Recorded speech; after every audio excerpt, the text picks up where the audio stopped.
Hello, everybody. Good morning, good afternoon, good evening, wherever you happen to be at. My name is Juan Gallego. I'm going to be your presenter today. We're going to be talking about The Shadow of Bias in Leadership. It's a book that I wrote a couple years ago. What I'm going to be talking about today is the actual research that I did before I wrote the book. So I'll go through the whole process. This book was inspired by some work that I was doing with law enforcement. So I had a good friend that reached out saying, hey, there's one of the police departments in north of Denver is asking us to do some diversity work with them. How are you up to it? I'm like, well, what exactly are they want? It's like, well, it's all about culture. And then we started working, and then we developed a program that was fairly successful. We did it with 3 different departments of police up in Denver. And I decided to just keep on researching, and I came out with this book, which is something that is easy to follow, something very easy to read, and I try to make it as storytelling as possible. So let me get started with this. For the Q&A, just ask me any questions as we're going through it. We're a small group, so I welcome any questions you may have. And of course, at the end, I'll make sure that I finish at least 15 minutes early so you can ask me more questions about it as well. So let's get started.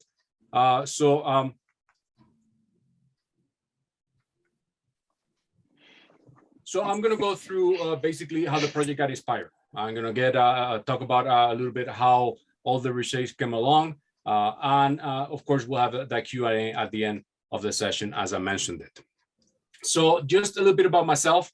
I'm originally from Spain. I was actually educated in a French school in the Lycée Français d'Alicante, which is in the coast of Spain. That's where I was there until I was about 17. Then I became an exchange student.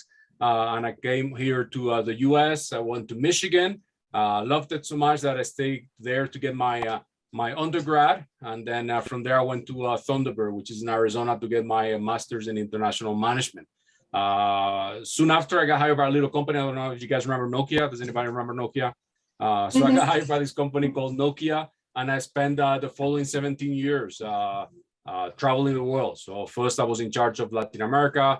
Everything but Mexico and Brazil. From there, I was sent back to Spain to do to be the global VP for an account, the Telefonica account, which had operations in Latin America, Europe, China, and Morocco. Then eventually, I went to China and spent several years there with my whole family. And in between that, I decided to also get my doctorate, and I got a doctorate in organizational psychology, which is what I really enjoy doing. I like to try to figure out what people are thinking when they do the things they do. And it's a very nice hobby, to actually try to figure out what people are thinking. I have also worked at Regis University, which is a university north of Denver. Then I got hired in 2016 by the University of Colorado Springs, where I have been teaching since then. And I also work for the Center for Creative Leadership. So I do a lot of executive trainings, which is what keeps me busy, especially during the summer months. And why is this important when we're talking about diversity? Because basically you will act in the way that you have been raised, the way that you have been exposed to different things. Context has a huge impact in the way that we interact with other individuals.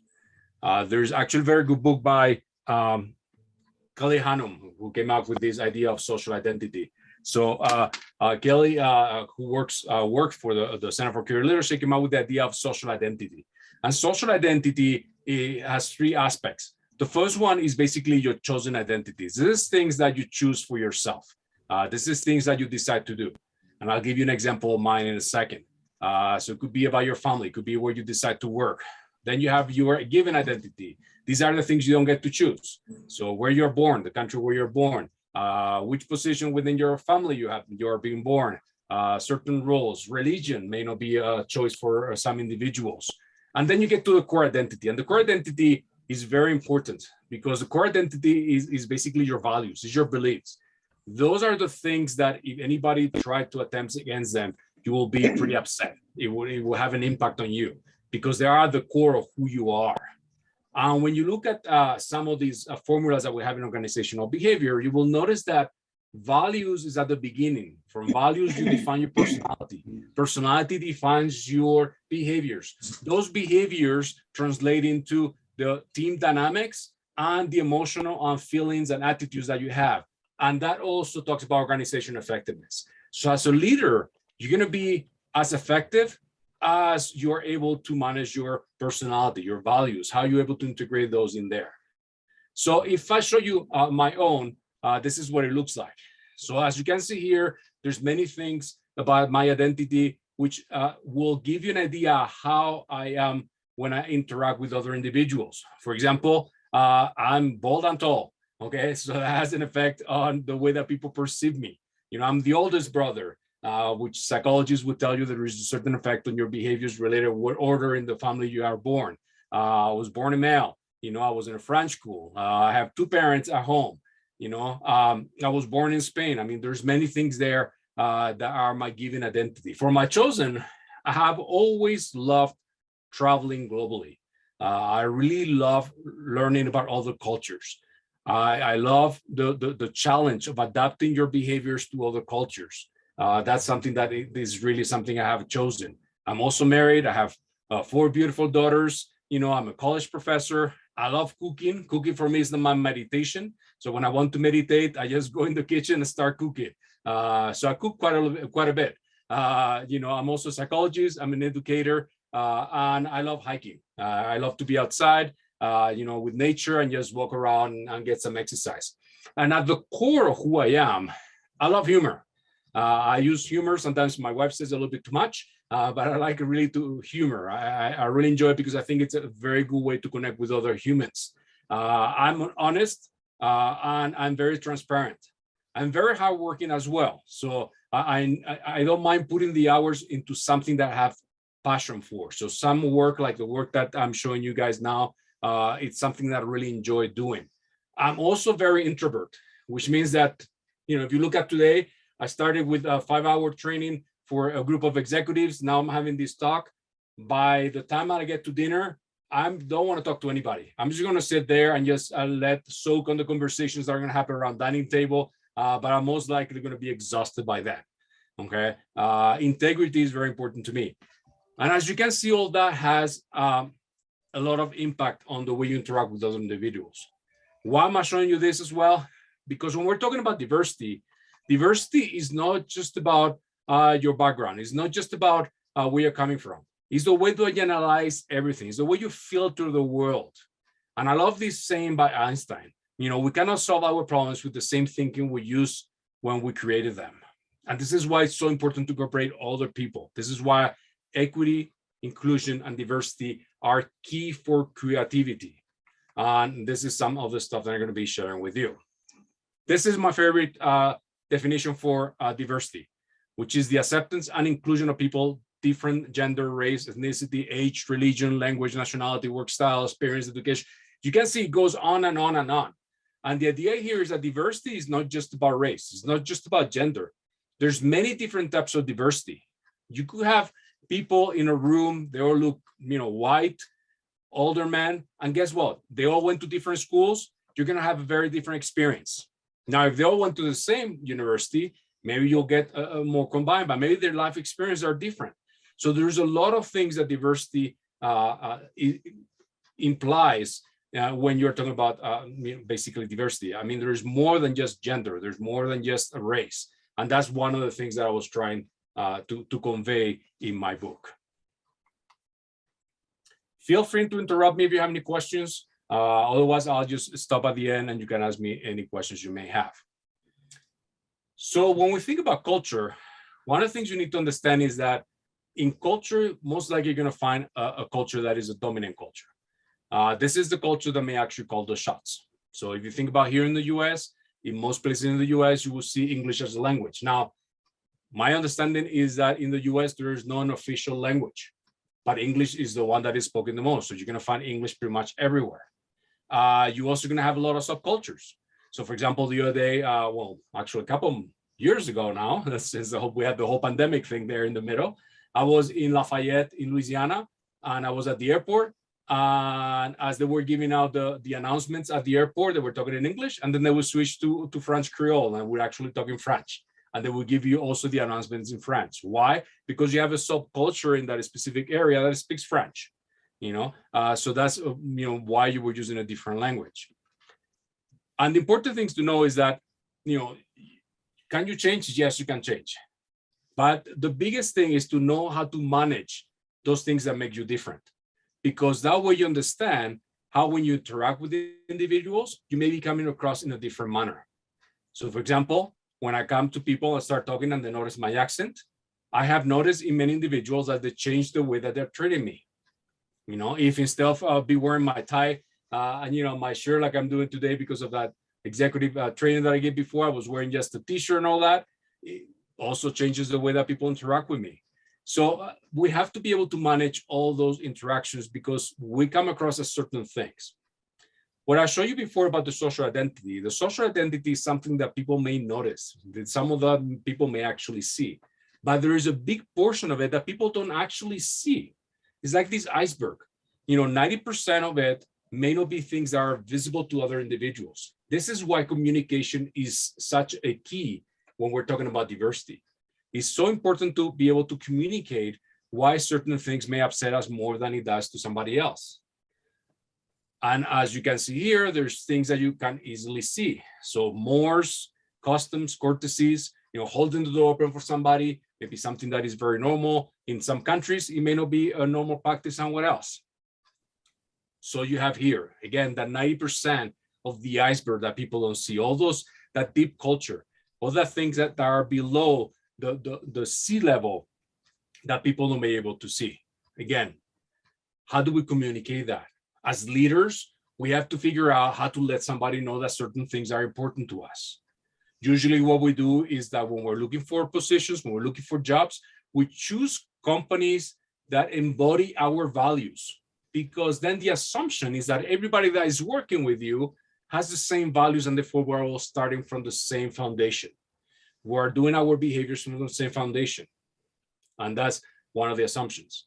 And usually we're looking at that. I'm going to show you a couple of examples later, because this affects what we call the in-group, out-group, and how we behave towards people that are within our in-group and not in our in-group, and they are what we call out-groups. So why is this important to know? Well, there is certain hijackers that we have when we are interacting with anybody else. One of them is confirmation bias. Confirmation bias is basically choosing those things that confirm whatever we believe in. It's choosing, being very specific about the things that we're going to believe, the things that we're going to incorporate into our own lives, the things that we choose to hear, the way that we filter information. Those are confirmation bias. Then you have cognitive dissonance. Cognitive dissonance is when you have a misalignment between our own values and the values of the other person, of the other organization. Usually something has to give up. So what happens here is that either you change your own values, which is very difficult, or you decide to just go to an organization that shares your values. That's what we call cognitive dissonance. This is a concept that was developed by this guy called Festinger, who noticed that these individuals had a very strong belief about something was about to happen when that didn't happen. And he went to talk to them and said, well, no, that's actually didn't happen because of us. And that's going to change. So you still confirm your values. The values are ingrained so strongly into who you are that something has to give there. Then you have motivated reasoning. Motivated reasoning is when you're using certain arguments to justify your actions. It's related with self-justification as well. Basically, when you're justifying yourself by using specific facts that help you explain why you're doing the things that you're doing. So this is something that came out in 2014 in the New York Times. And what he said was basically the father and his son are in a car accident. The father is killed and the son is seriously injured. The son is taken to the hospital where the surgeon says, I cannot operate because this boy is my son. Now, when this first came out, people will ask, well, how can that be? And you had a lot of reasons that went around. So you had a lot of, explanations. So, well, the father was married to another man, or you were talking about how, it was mistaken and the father didn't really die. He actually resurrected somehow and ended up being there as well, and it wasn't until people thought, well, hold on, the surgeon could just be a woman. But again, there was so many bias that most of us, when they were thinking about surgeon, we actually visualize a man. that a lot of people miss that little clue there. Nowadays, when you run this is actually something that people don't really understand why people are having so many trouble understanding what it says. They don't really understand why they were challenged by this riddle. I have done this with my students at the university and say, well, yeah, that's the mother who is actually operating. Again, generational change. You can have diversity in the different generations. That's another different way of having diversity. Filtering. We actually use different filters. This is because of our values. This is because of our experience. This is because of where we're coming from. You know, ageism, of course, is something that also determines the way that we see different things. And this can even get even worse when we're dealing with the people around us. Most of us have a tendency to choose people that we like, people that think like us. It's more comfortable. We are able to serve, to save a lot of energy by basically interacting with individuals that have the same ideas that we do. Studies have shown that people even move to different cities, even within the city, to different parts of the city, because they want to be surrounded by people that think the same way that they do. This is even becoming more a polarizing issue in today's the US, but also in Europe. You will find it in many different places, which is basically you choose your clan, you choose your tribe. This is the people that I believe in. This is the people that think like me. I want to be with them. We have a tendency to look for similarities. Our brain does not like ambiguity. Okay, when we have ambiguity, we try to fill up the gaps. Why? Because we're trying to justify it and we're trying to figure out, okay, what is the full story here? I don't like ambiguity. How do I justify what is not clear to me? So we make up, we put little facts here and there that may not be there. And then guess what? When we're doing that, we're using our own filters. So automatically we're creating our own story. So only what happened got distorted because of this ambiguity. And we're putting together a whole story about what it should be based on our beliefs, our values, our experiences, and everything that's going there. One of the things that you have that is with the stereotyping. Stereotyping is something that the brain does as a shortcut. We have a tendency to try to make generalizations so we can operate in life in a very efficient manner. So when you see a container that you can pour drinks into it, we say that's a glass. It doesn't always have to be the same glass. It could be a different shaped glass. It could be a different color, different size. But we know that's actually glass. That's an example of a stereotyping. We maybe do this with individuals as well. Guess what? Many times when we're stereotypes, we're going to make a mistake. We're going to call something a glass, and maybe it's a wine cup.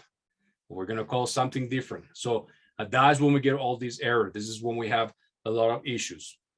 What we're trying to do here is question some of these stereotyping, question some of these assumptions that we're making. As leaders, we have to challenge that. Ask questions. So when you are making a certain assumption, say, oh, hold on, is that an assumption? Is that a fact? And ask questions about it. So as that individual, this is what I'm assuming here. Am I correct or not? Or this is what I'm seeing here. Is that my correct interpretation or not? So we have to use critical thinking to be able to elaborate what we're seeing. And thank you. Yeah, no problem. Okay. And how is it for us to get into an in-group and out-group? This is what we have, this clan, this tribe, this family that I talked about before. This is, let me give you a couple examples here. This is one of my favorite cases. This is a study that was done in 1972, so pretty early on, by this guy called Tajabel. And what he did is he had these students, as they walked into a classroom, he said, okay, take this quiz, and this quiz is going to determine if you like Kandinsky or if you like Klee. Now, everybody knows Kandinsky is much better, but that's another discussion we're going to have another day, but that's basically what the quiz was supposed to do, determine if you like Kandinsky or Klee. So as people walked in, they took the quiz and said, okay, you guys love Klee, go sit over there. You guys love Kandinsky, go sit over there. Very simple. Guess what? The quiz didn't really measure anything. The quiz was something that was completely fictional, that Tajabet just happened to create as a way of determining something and create a label. Then he asked them later on to do an experiment. That experiment involved them borrowing money from other individuals. Guess what?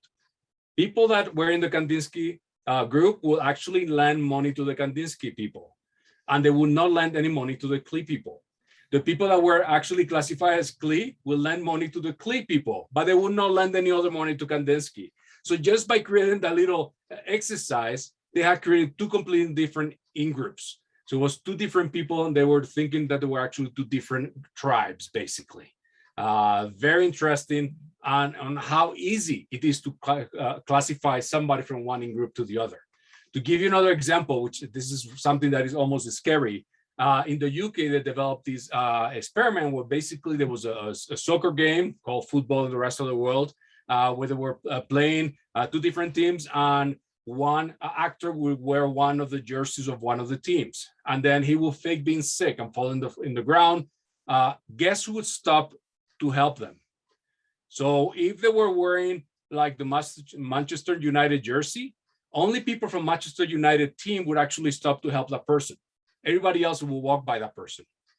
Okay, so just by wearing that jersey, there was already an understanding that this person belongs to our in-group. This person belongs here. It doesn't belong somewhere else. Again, how easy it is to actually fall into these in-groups.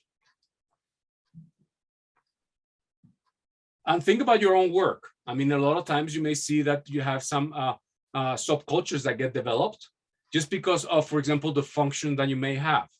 Think about accountants with your organization. How many times you see accountants mixing up with sales or marketing guys? You know, again, just because of your function, where you're supposed to be working, may have an effect on how you interact with other individuals. Any questions so far? Okay. So here's the definitions of prejudice. So prejudice is basically a learned trait that you are not born prejudiced and you are taught. So it's just a learned trait. A bias is basically a different way of thinking. Now it becomes prejudice when you apply that to something you're about to do.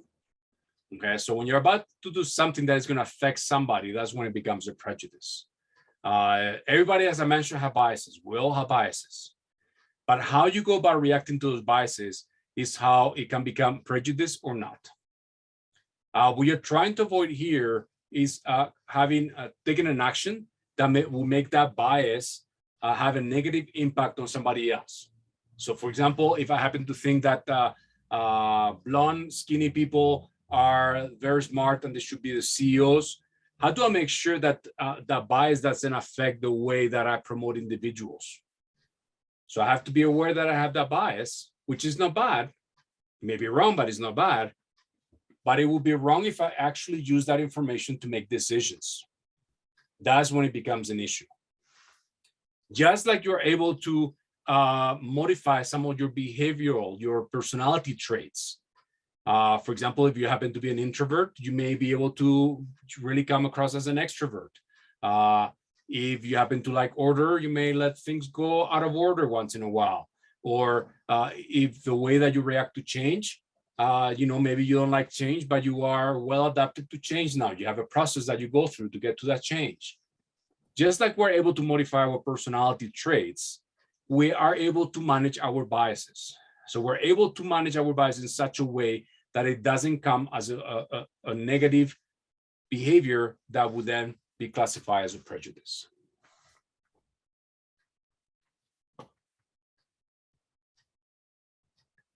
Okay, so the core of the problem at the end is finding our roots. So this is where all our behaviors are justified. As I mentioned before, values are the first step. Then values would determine our personality. Personality would actually become behaviors. Behaviors will become emotions, feelings, group dynamics, and from there you get organizational effectiveness.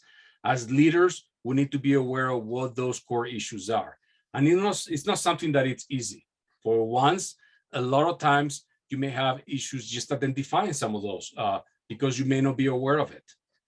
So this is also about an exercise about self-awareness. How can you make yourself more self-aware? Personality assessments is one way of doing it. There's also cultural intelligence. There's many other different ways of doing it. Why is this important? Again, because we don't see things as they are, we see things as we are. We don't see things as they are, we see things as we are. So culture is one of the biggest filters that we have.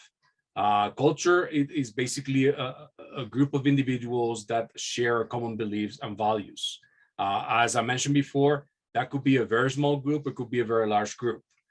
Because of a stereotype, we have a tendency to try to put together culture and give that to a very large individuals. For example, you say, oh, Juan, you are from Spain, so you're riding horses the whole day and you do bullfighting. I have never done a bullfight in my life, and I have never actually ridden a horse neither. Just because there is a lot of horses in Spain doesn't mean that I'm riding horses the whole time. When I first came here as an exchange student, people will ask me, so do you walk around with a donkey behind you? I'm like, why would I walk with a donkey behind me? That doesn't make any sense to me. Okay. But that's what people, that was the stereotype they have. They just saw everybody in Spain walking with their own donkeys. I know we had cars like you did, so we had that whole conversation. Gerhofstede wrote one of the best definitions about culture. He says the collective programming of the mind that distinguishes one group or category of people from another. The sociologist wrote this definition, which I think is fascinating, because one of the things that you don't see here, it's a number of people that have to believe that for it to become a culture. It's just a collective programming of the mind that distinguishes one group or category of people from another. Within one country, you may have many different cultures. Within one organization, you may have many different cultures. Yes, you're trying to have one big corporate culture for everybody, but guess what? Each department develop their own culture because of the way they work, the way their practices, their leadership skills. So there's many things that would influence there. Edward Hall, who was a professor at Harvard, came out also with this one, which I love, which is the invisible barrier, a completely different way of organizing life or thinking and of conceiving the underlying assumptions about the family and the state, the economic system, and even man himself. Okay, he wrote that in the 1950s. And Edward Hall was basically saying that a lot of times, some of these conflicts that we may have are related with our culture, which then affects our communication with other individuals. This is what he was trying to convey here with this conversation. There's many things that go into culture. First of all, there is this universal genetic culture. This is where, for example, when we're born, we fear crawly things like spiders, snakes. We have a natural fear for that. We also have a natural fear for loud noises. So we know there's nothing good that comes as loud noises. As babies, we're already know that. And then there's a lot of learned practices. And those learned practices, most of them reside in our unconscious. They happen to be in places where we don't even know that we may have them. So you may be doing a certain thing based on a culture practice that you don't even know that you're doing. Think about holding a door open for somebody. That's cultural. Now, how many people naturally just hold the door for somebody? Now, if you happen to be in other places, I remember when I was in Finland, most people don't hold doors open, not because they're being rude, but because it's cold. So if you're holding the door open, all the cold air is going out. So that's not a big practice, especially when you're going, will they hold it if you're coming right behind them? Yes, but if you're about 10 feet behind you, no, they're not going to hold the door open. They're just going to let it close so the whole air doesn't come out. It's just a practice. And then there's all these things that are conscious, the way you dress, the way you eat, the type of things you eat, the way you interact with individuals. That may be more of a conscious practice. Again, think about that iceberg. 90% of it is below the sea level. This is what culture is like. 90% of it happens below the conscious mind. I love this picture from Tropenhar. So Tropenhar is a very famous sociologist. I was seeing a presentation that he gave in 2020, and he presented this as an onion. It was the first time I saw culture as an onion. It reminded me of that Shrek movie when they're talking about onions and cakes and how many layers things have. And here they're saying, the basic assumptions, that's what you see there. And then you have the implicit culture, and you have norms and values. And then you have everything around it, all the context, the explicit culture that happens around it. But the basic assumptions, the core, the beliefs are something that is very in your unconscious. You may not be aware of that. So you may be bothered by some comment that somebody made, and you're trying to figure out, why am I bothered because of that comment? And you may not realize that is something at your core. It could be that that comment was not very appealing to one of your values, or they were putting into question something you said, which for you maybe integrity or truth or transparency is very important. and you're being affected because they are challenging something that at your core. Well, guess what? In this diverse world that we're living in, this VUCA world, this volatile, uncertain, complex, and ambiguous world that we live in, we need to figure out how to distinguish those moments, because that's where communication as a leader becomes very important. How do we make sure that we are communicating properly, that we are asking people about why they're doing certain things? Okay, so you just did this. Why did you do this? Could you explain it to me? Well, I said this and it seemed like it upset you. Could you explain why this is something that upsets you? Asking questions is something that is part of our critical thinking. We need to do it so we can improve our communication. It is very important here because you know your intent, but you don't know the impact that it's having on somebody else. So you know your intent, but you don't know the impact that is somebody. You need to figure out what that impact is. At the same time, the opposite works. You may be impacted by something, but you don't know what the intent of that person was. So you just did something that impacted me in such a way, but I don't know if that's what you intended. It's all about, things like incivility.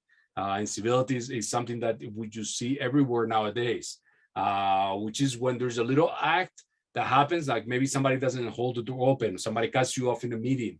They're little acts that are little microaggressions. And you're wondering, okay, did that person really meant to do that?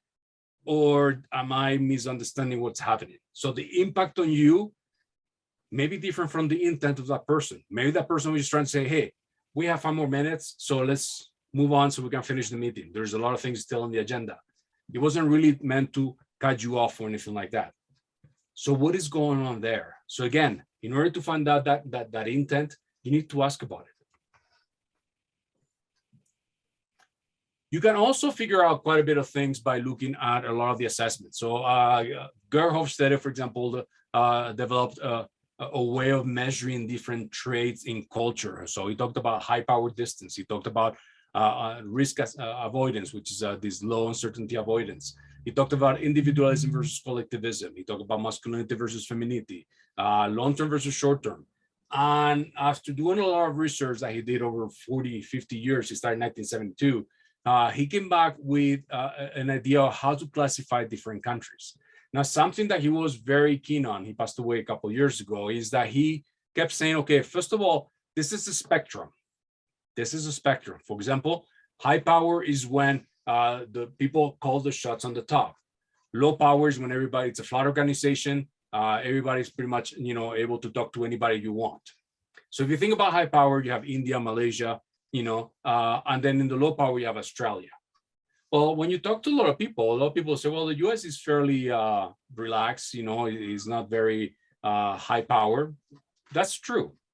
But it comes across as much higher power than Australia, which is much more informal. The power relationship in Australia is much more informal. The same thing could be said about Japan. If you compare Japan to the US or Japan to India, the perspective is different. Again, because it's a spectrum. Where this happens is in different places. And the other thing too is that you may have organizations that are more higher power than others. For example, I worked in Nokia. Nokia was a very flat organization. In Nokia, you could be sitting at the dining room in Espoo, which is where their headquarters was at, and you will see, Oli Pekka-Kasbu, Jorma Lila, the CEOs will come down and choose a table to sit with the rest of the employees and ask them questions. Hey, so where are you coming from? Very flat. When you can have anybody there having lunch, talking to the CEO of one of the largest organizations in Finland. Very flat. At the same time, when Nokia mobile phones got purchased by Microsoft, the dynamics changed quite a bit. And I had colleagues that were telling me, yeah, I just ran into somebody. I tried to talk to them, say, hey, hold on. Who are you? Make an appointment with my secretary for you to talk to me. US company, very high, power distance. Okay, so different ways of looking at that. So is your organization high power distance or low power distance? Is that going to have an effect how you interact with each other? Definitely. And is that going to have some effect in your own values? Definitely it will. This assessment was created by Erin Myers. What Erin Myers did is that she took a lot of different researches and put it all together into this diagram. What it's so great is it's extremely visual. So you may actually see it. Let me click on it so you can see better. So as you can see here, you have different scales. So the first one is communicating. It's high context versus low context. A high context is something where you are basically assuming that the other person has a point of references that you have, and therefore you don't need to give them all the details. You are assuming that that individual is going to be able to read between the lines. Okay, so it's kind of more of an abstract way of talking. You may recognize this a lot in Latin America. Spanish language is a big aspect of a high context. You may also see that in many Southeast Asian communities where you actually say something without really giving all the details, because you are assuming that that individual has certain points of references that are common to you, and therefore they're going to be able to read between the lines. Then you have the US over here. If we had Germany, Germany would even be more to the left of the US. And this is where you actually are as direct as you can be. You are very low context, meaning that you are going to say exactly what you mean, and you're going to try to have them read anything between the lines, because there is no reading between the lines here. Okay.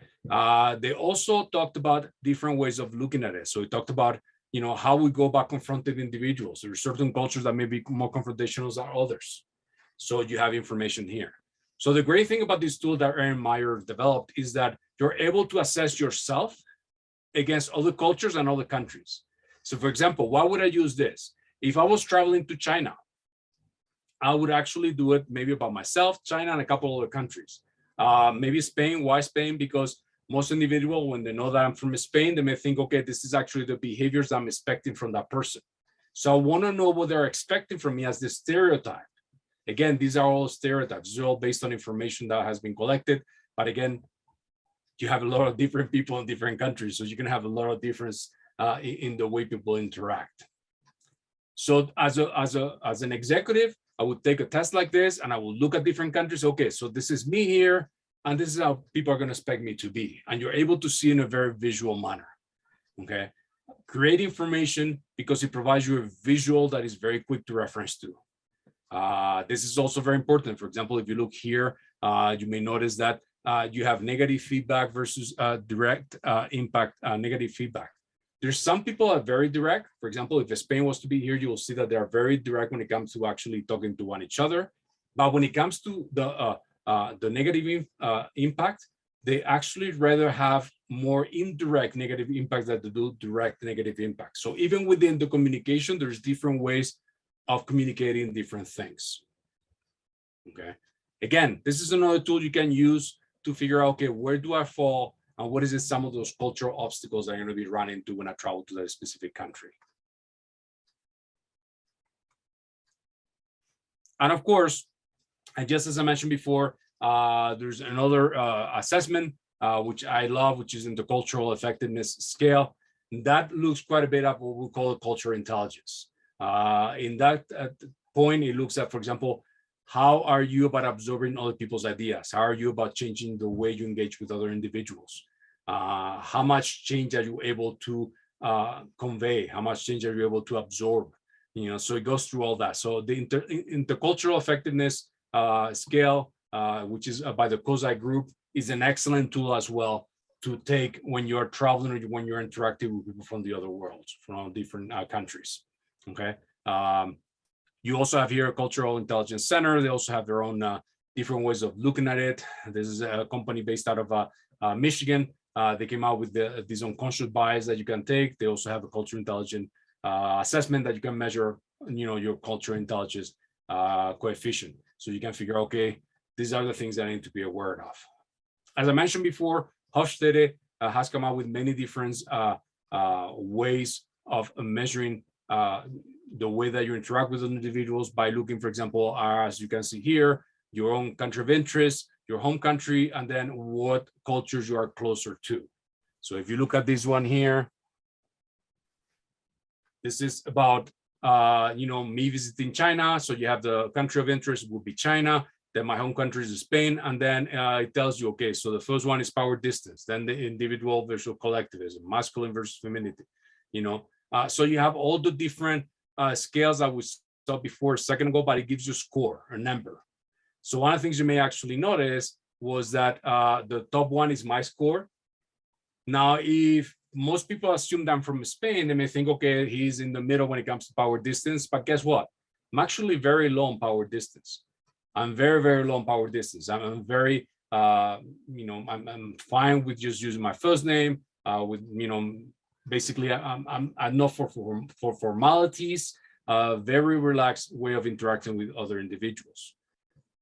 But it's good for me to know that if I was to go to China, guess what? China power distance is much higher. For them, title is very important. For them, your position is very important. So because I know that I'm very, I don't give that much importance, I need to force myself to, for example, give me a good title, so they see me as somebody who is important. Otherwise, when I say, hey, I'm a director, say, well, I don't want to talk to the director, I want to talk to the VP. Or if I tell them I'm the VP, I don't want to talk to the VP, I want to talk to the chief. How do I make it so that's not going to become an obstacle in that conversation? Look at individualism versus collectivism. I'm a very individual, very high in individualism. I'm very self-sufficient. I've always been like that. I like to just, as I mentioned, I like hiking, but I also like backpacking. I like to put everything in my backpack and just go into the forest and disappear for a couple of days. Very individual when it comes to that. So I have to look here, which actually, in this case, China is more of collective society. How do I make sure that that conveys and that becomes an obstacle? So all these are tools that help you get ready and to deal with some of those biases that you may have, as well as the biases that the people that you're about to interact with may actually have as well. So this is just some of the tools you can actually use to increase and improve that self-assessment so you can interact more effectively with other individuals. So just basically two more things. The first one is when you are hijacked by egocentrism. So basically here's when you think that it's true because I believe it. It's true because we believe it, your tribe. It's true because I want to believe it. This is when you're thinking that your values are centered to everybody else. So you are egocentric because you think, okay, my egos, my culture, my values are centered for everybody else and they should be the same for others. What we're asking you here is actually think more about the critical questions. Okay, so what information am I using to come to this conclusion? What experience do I have that support this claim? Challenge your assumptions. What is it that I'm assuming here that may not have happened? What is it that the assumption that I make it that maybe is not correct? Am I assuming about their intent when I actually don't know if that's correct? What am I doing here to challenge that? How did I reach that conclusion? From what point of view am I looking at this information? Sometimes something as simple as physical relocating you to another place and looking at the situation can give you a different perspective.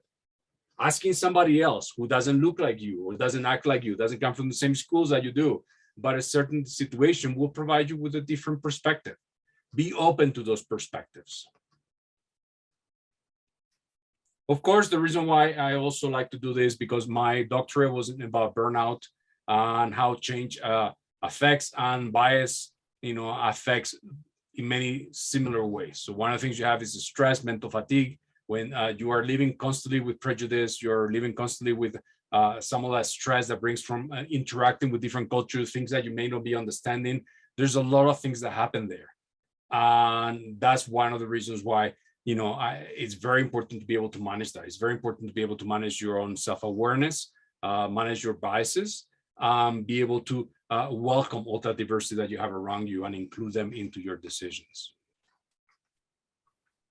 So to wrap it up, beware of your confirmation bias. Those are going to be the hijackers. Stereotypes work, but they have their limitations. So stereotypes is a way for your brain to have shortcuts, to be able to analyze things very quickly. They are wonderful until they're not. So how do you know when they are not? Okay, so now that there is limitations there.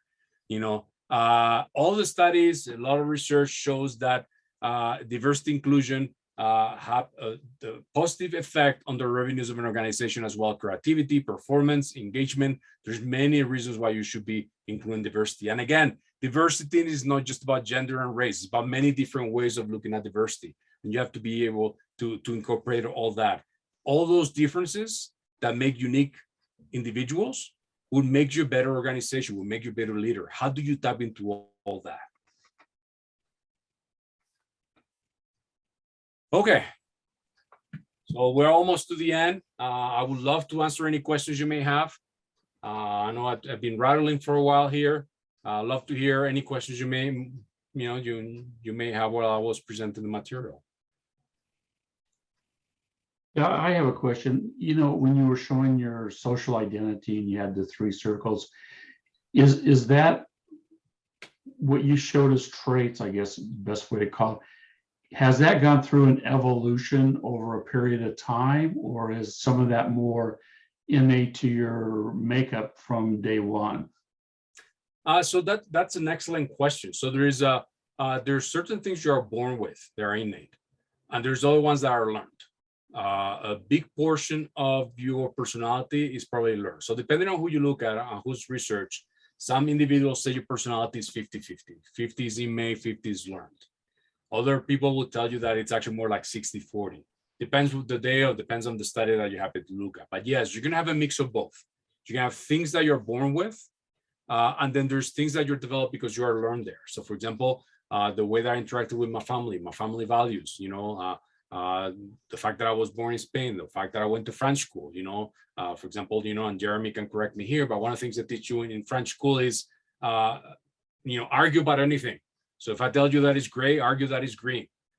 Come on, let's start doing. It doesn't remind if you believe it or not. They're asking you to improve your critical thinking. That's actually learned. So you have a mix of both. So at what point does everything kind of become fixed and you're no longer able to bring in any type of new information to change your social identity? You can always change. So there's a whole theory, which is a different subject, which is called vertical development. So vertical development is this new way of thinking that your brain is neuroplastic, which means that you can always create new pathways between your neurons, which means you can always change. So there's hope for Chris yet. Yeah. Definitely. I thought that would wake you up. You're on mute. I was here the whole time, but I do have to admit to an enormous bias that just on the front end. So, as a fellow Thunderbird and somebody who spent a good portion of his life in Latin America, I mean, of course, it's a great presentation. I mean, yeah, right. Thank you. Juan, you and I briefly discussed this in email, but we didn't get to talk about it. But you take Putin, who obviously has been subject to a lot of confirmation bias, being an autocrat and having a lot of yes men around him, agreeing with every thought he has. And confirmation bias is possibly the cause of his feeling confident about invading Ukraine. In Ukraine, he's now got a huge sunk cost syndrome going on. Thousands of soldiers killed, thousands of conventional military vehicles destroyed. There's this emerging thought that his ambition in Ukraine may exceed his conventional military resources, and he's got no off-ramp at the moment. I mean, this all sounds pretty serious to me. How does all this sound to you, Juan? It's as scary as hell. It's as scary as hell. Not only just because of that, but because Russians are very big in losing face. Yeah. Okay. So as the loss becomes even greater, then what's going to happen is that you are basically cornering somebody with nuclear weapons, and that may not have a good ending. Okay. Right. So you're basically just cornering somebody. Now, the good thing about it is that their technology, as you probably have read all the articles, is horrible. They were saying that the airplanes fly with manual GPS. So they have actually GPS stuck to the console of the airplanes because they have not been able to incorporate that into the airplane instruments. Right. So hopefully their nuclear weapons are like that as well. I don't know. That's very scary. I mean, the biggest issue he has is basically he's surrounding himself with people that confirm what they're doing. And it has to do also with the closed network. So if you are interacting with a very close network, and that close network, all they're doing is recycling the ideas, then you are getting back the same idea. So anything you say is just going to recycle again back to whatever was said before. So very scary situation, John. Definitely, I agree with you. And the article that you sent me was great. It's very interesting. Thank you. Any more questions? Juan, this is Teresa. I just, one of the things I've always made a connection in business life is the way that organizations communicate. It's just not enough in order to reach everyone. It's not consistent enough often. And I think in a lot of cases, because of the way that they like to keep their plans close to their own vest, is it kind of produces fear in people because they feel like they're not getting the full picture. And then you add on top of that all of the things that you were talking about, all the different ways things are perceived by people. I'm just wondering if you know of an organization or sources to go to look at, best practices in an organization communication. What company, if you were to, in your research, were to say is doing the best job out there, which one would that be? I mean, the biggest thing I think it's a little bit what you're talking about is it's psychological safety. Do you feel comfortable enough to speak out without feeling fearing that you may be have a negative repercussion on your career? Right. So Edmondson, she's a professor out of Harvard. She wrote this book called Fearless Organization. Okay. Excellent book. So if you get a chance, let me have it here. Yeah, it's right here. Fearless Organization? Yeah, it's right here. Okay. So it's an excellent book. And what Amy Edmondson did is that she wrote about how to have a psychological safety environment, how to develop that. And she gave you the names of many companies in here as well. Okay. Are doing a good job. So when it comes to communication, she's probably the authority. So I would recommend looking at this book because you're going to find the answers that you asked before. Thank you. Yeah, no problem. Anything else?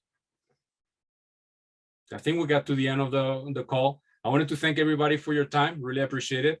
You all have my email as well. So if you want to reach out, happy to answer any questions you may have. And I think, John, Chris, it's up to you now to close up the session. Thank you. Well, I'd like to add my own thanks, Juan. An absolutely excellent presentation.